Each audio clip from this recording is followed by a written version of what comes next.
नारायणा अखिल गुरु भगवन् नमस्ते। सर्वत्र गोविंद नाम संकीर्तनं गोविंदा गोविंदा। ஸ்ரீமன்னாராயணீயம் 26வது தசகம் கஜேந்திர மோட்சம். மெய்ப்பொருள் அறிவோம்.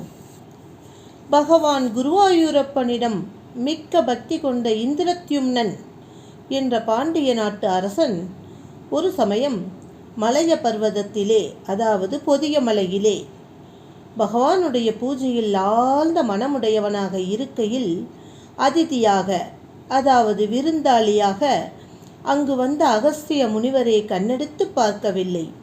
இதை கண்டு கடுஞ்சினம் கொண்ட குடமுனிவரான அகஸ்தியர், செருக்கினால் அசையாமல் இருந்த நீ யானையாக கடவாய் என்று இந்திரத்யும்னனை சபித்துவிட்டு திரும்பிச் சென்று விட்டார்.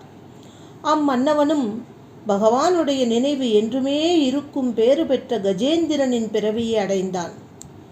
பார்க்கடலின் நடுவிலே விளங்கும் திரிகூட மலையிலே பெண் யானைகளோடு விளையாடி கொண்டிருக்கும் இந்த கஜேந்திரனின் வலிமையில் அனைத்து பிராணிகளையும் மீறி இருந்தது. பகவானது பக்தர்களுக்கு எங்குதான் மேன்மை கிடைப்பதில்லை.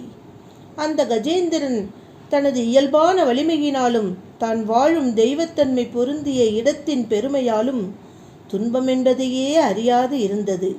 ஆயினும் ஒரு கால் வெயிலின் கடுமையால் சோர்ந்து களைத்து திரிகூடமலையின் அருகில் இருந்த ஒரு குளத்திலே தனது யானை கூட்டங்களுடன் பகவானால் தான் தூண்டப்பட்டு, விதியின் வலிமையால் தூண்டப்பட்டு திளைத்து கொண்டிருந்தது. அப்பொழுது தேவலர் என்ற மகரிஷியின் சாபத்தால் ஹூ ஹூ என்ற கந்தர்வன் முதலையாகி அக்குளத்திலே வசித்து வந்தான். அவன் கஜேந்திரனின் காலை கவ்விப்பிடித்து கொண்டான். பகவான் தங்களுடைய பக்தர்களுக்கு அமைதி என்ற ஞானம் ஏற்பட வேண்டி துன்பத்தை அளிப்பவராகவும் இருக்கிறார் அல்லவா? பகவானை ஆராதித்த பெருமையால் சிறந்த அந்த யானை 1000 ஆண்டுகள் இடையராது போராடி கொண்டுதான் இருந்தது. பகவானுடைய ஸ்தானமாகிய வைகுண்டத்தை அடைவதற்குரிய காலம் வந்த பொழுது அந்த யானையை முதலையினால் பீடிக்கப்பட்டதாக செய்தார் நம் பகவான். அதாவது பகவானது திருவடியில் இடையராது பக்தி சிந்திப்பதற்காகவே அந்த ஜீவனிடம் கொஞ்ச நெஞ்சமுள்ள யான் எனது என்ற பற்று அற்றுப்போகவே பகவான் இம்மாதிரியான சோதனைகளை அளிக்கிறார். எங்கும் உறையும் பரமாத்மாவே அந்த கஜேந்திரனின் துன்பம் தாளாது முற்பிறப்பின் ஞானமும் பக்தியும் விளங்கப் பெற்று உயரத் தூக்கப்பெற்ற துதிக்கையில் தாமரை பூக்களை எடுத்து பகவானை அர்ச்சித்தது. முற்பிறப்பில் பயின்ற குணமற்ற பரபிரம்மத்தை போற்றும் சிறந்ததொரு தோத்திரத்தையும் பாடியது.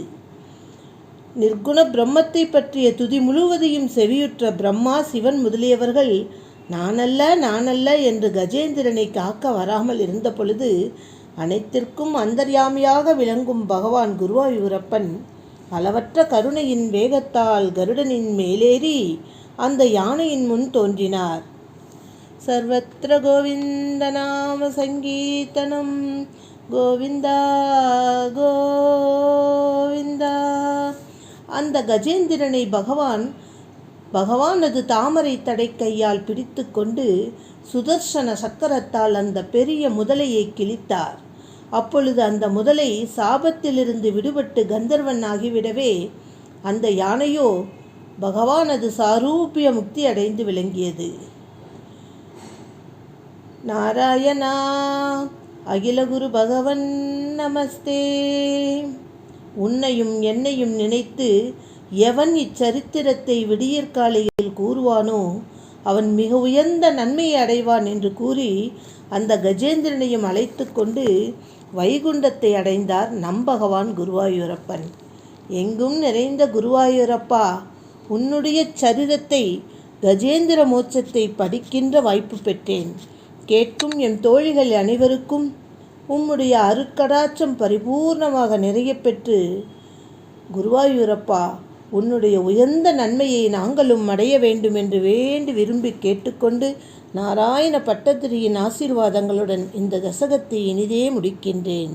ராதே கிருஷ்ணா.